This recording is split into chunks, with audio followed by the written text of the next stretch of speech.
Welcome friends. आज के session में हम इन्वेस्टमेंट अकाउंटिंग इस टॉपिक के बारे में डिस्कशन करने जा रहे हैं। इस सेशन में हम इन्वेस्टमेंट अकाउंटिंग रिलेटेड जो भी बेसिक कॉन्सेप्ट्स है वो सारे बेसिक कॉन्सेप्ट डिस्कस करेंगे और साथ में इन्वेस्टमेंट अकाउंट का फॉर्मेट भी डिस्कस करेंगे। तो पहले समझते हैं इन्वेस्टमेंट्स होते क्या है। Investments are assets held to earn income in the form of dividends, interest, rental, or capital appreciation. Okay, so according to the definition of investment, investments are assets और ये assets बेसिकली हमें income देते हैं in the form of dividends, interest, rental और capital appreciation. और investment के लिए बहुत सारे ऑप्शंस होते हैं और इसमें bank deposit, physical assets, financial asset, digital asset, ये सारी चीजें आती है। फिजिकल असेट्स में mainly land, building, gold, silver, ये असेट्स आएंगे। उसके बाद फाइनेंशियल असेट्स है। फाइनेंशियल असेट्स में शेयर्स, डिबेंचर्स, बॉन्ड्स, ये आएंगे। और कुछ डिजिटल असेट्स होते हैं जिसमें क्रिप्टो करेंसीज आती है लाइक बिटकॉइन। ओके, अभी जो फाइनेंशियल असेट्स है जिसे हम कॉमनली सिक्योरिटीज भी कह सकते हैं, और इस securities includes shares, debentures, bonds etcetera. अभी हमारा जो इन्वेस्टमेंट अकाउंटिंग का फोकस है वो फोकस मेनली सिक्योरिटीज पे रहने वाला है, यानी शेयर्स, डिबेंचर्स, बॉन्ड्स, इस पे ही रहने वाला है। और जब भी कोई फर्म या इंडिविजुअल पर्सन इन सिक्योरिटीज में इन्वेस्ट करता है तो उसका मेन पर्पस होता है to earn the profit on that investment. अभी जो इन्वेस्टमेंट हमने की है उस इन्वेस्टमेंट पे प्रॉफिट हो रहा है या लॉस हो रहा है, ये फाइंड आउट करना जरूरी है। And for that purpose investment account is prepared. Okay, so basically to ascertain the profit or loss on investment, the separate account is prepared. It is known as investment account. Okay, so investment account में ही हमें हमने जो investment की है उस पे कितना return generate हुआ है, कितना प्रॉफिट हो रहा है या लॉस हो रहा है, ये सारी चीजें पता चलने वाली है। ओके, सो इस टॉपिक का मेन जो अकाउंट है, इस टॉपिक में हमें जो प्रिपेयर करना होता है वो अकाउंट है इन्वेस्टमेंट अकाउंट। अभी investment account basically real account होता है इन नेचर, जहाँ पे हम जो भी ओपनिंग बैलेंस है इन्वेस्टमेंट अकाउंट का या हमने जो इन्वेस्टमेंट परचेस किए हैं वो सारे इन्वेस्टमेंट हम डेबिट साइड पे शो करते हैं, क्योंकि as per the rule of real account, debit what comes in and credit what goes out. तो हमें ये रूल फॉलो करना है। तो according to that rule all purchases and opening balance of investment are recorded on the debit side of the investment account, and all sale transactions of the investments are recorded on the credit side of investment account. अभी जो हमें interest मिलता है investment पे या जो dividend मिलता है, that dividend is always calculated on the face value of investment. Okay, किसी भी इन्वेस्टमेंट की एक फेस वैल्यू होती है और दूसरी मार्केट वैल्यू होती है। फेस वैल्यू मतलब उसकी नॉमिनल वैल्यू, जिस प्राइस पे कंपनी ने वो इश्यू किए रहते हैं वो फेस वैल्यू होती है। और over a period of time market में एक प्राइस कोट की जाती है, उसे हम मार्केट प्राइस कहते हैं। तो जो भी हमें इंटरेस्ट या डिविडेंड देना है किसी भी इन्वेस्टमेंट पे, वो डिविडेंड हमें फेस वैल्यू पे ही कैलकुलेट करना है। ये एक इंपॉर्टेंट पॉइंट आप नोट कर लीजिए। उसके बाद जो भी एक्सपेंसेस है, expenses incurred on the purchase of investment are added to the price, acquisition price और दैट कॉस्ट प्राइस। मतलब जो भी हमने एक्सपेंसेस इनकर्ड किए हैं to purchase the investment, like brokerage है या स्टैम्प ड्यूटी है और उसकी जो कॉस्ट प्राइस है, ये सारी चीजें हमें ऐड करनी है जब भी हम इन्वेस्टमेंट की कॉस्ट प्राइस रिकॉर्ड करेंगे तो। ओके, और ex interest and cum interest, these are the two ways of quoting investment price.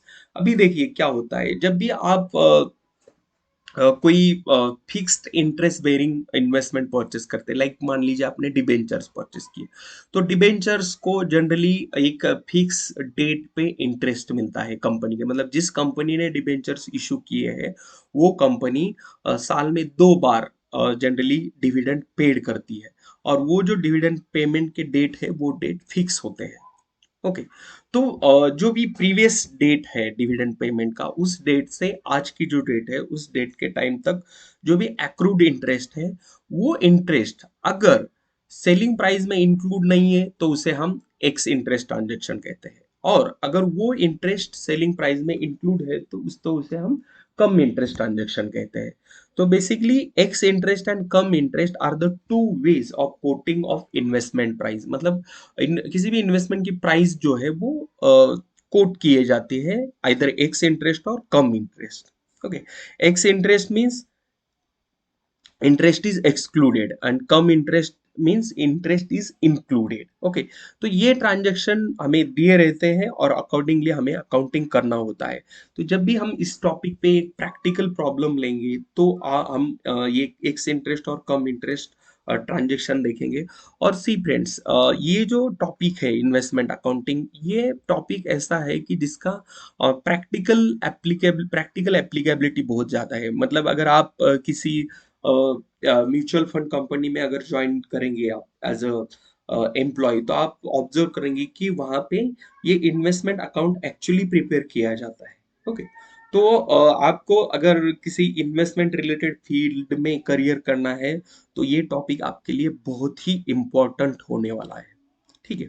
तो x interest and cum interest transaction हम अभी यहाँ पे जस्ट डिस्कस किए कि x means interest is excluded and come means interest is included.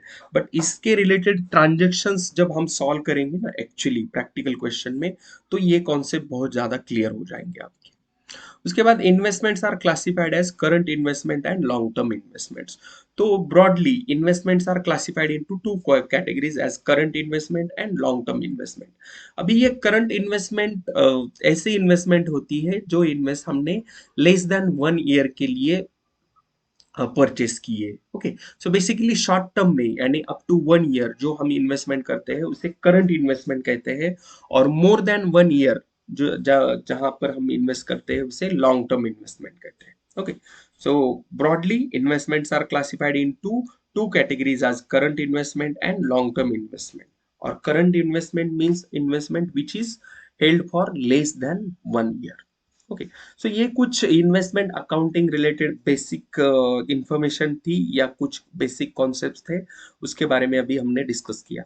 अभी हम investment account का फॉर्मेट डिस्कस करने जा रहे हैं। तो यहाँ पे आप स्क्रीन पे एक फॉर्मेट देख रहे हैं, ये इन्वेस्टमेंट अकाउंट का फॉर्मेट है बेसिकली।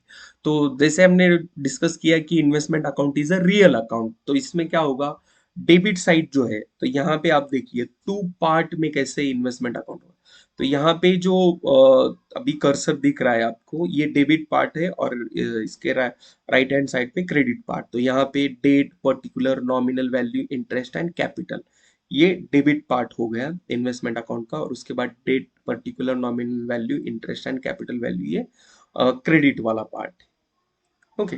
तो यहाँ पे आप देख सकते हैं जो कॉलम्स है जो बने, एक तो डेट के लिए फर्स्ट कॉलम, उसके बाद पर्टिकुलर, उसके बाद नॉमिनल वैल्यू।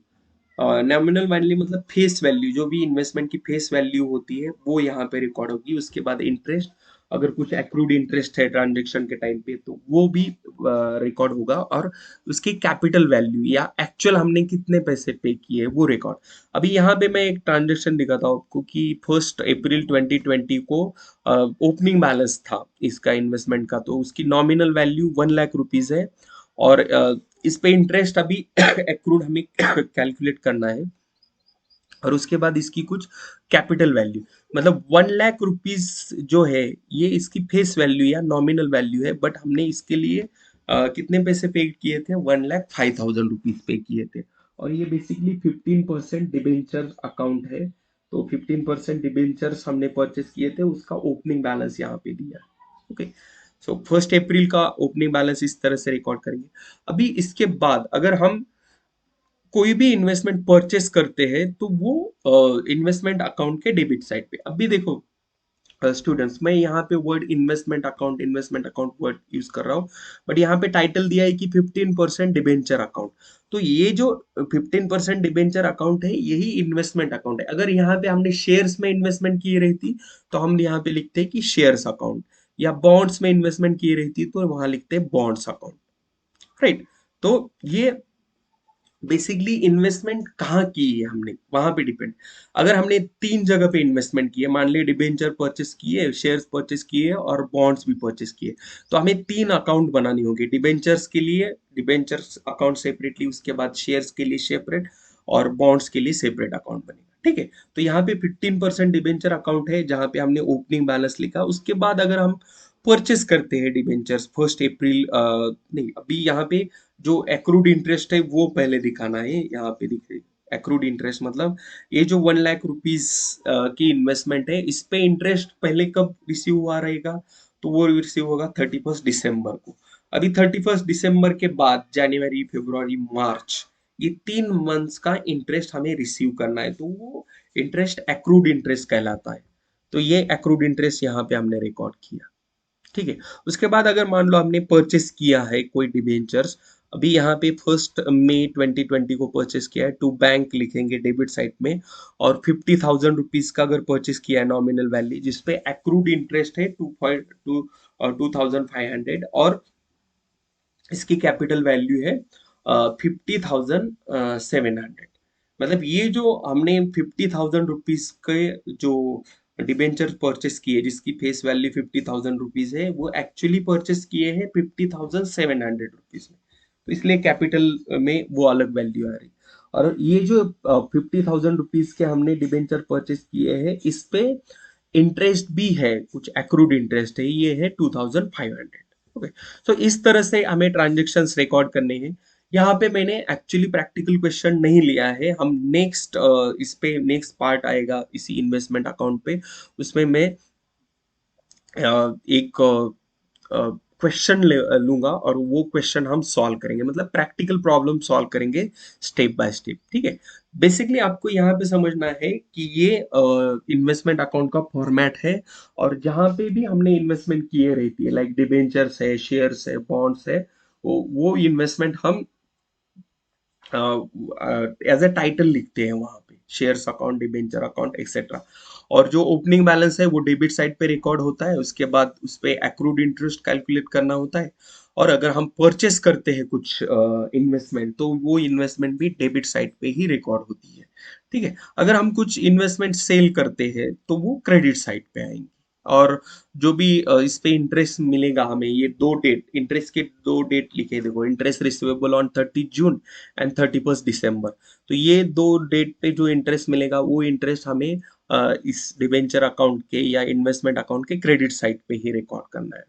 राइट, तो इस तरह से इन्वेस्टमेंट अकाउंट में ट्रांजेक्शन रिकॉर्ड होते हैं। इस पे हम एक प्रैक्टिकल क्वेश्चन लेने वाले हैं। फ्रेंड्स सी, अगर आपको वीडियो अच्छा लगा हो तो लाइक जरूर कीजिए, इसको शेयर करना मत भूलिए आपके फ्रेंड के साथ, क्योंकि इससे हमें मोटिवेशन मिलता है और पता चलता है कि आपको वीडियो अच्छे लग रहे हैं। ठीक है, थैंक यू फ्रेंड्स, थैंक्स।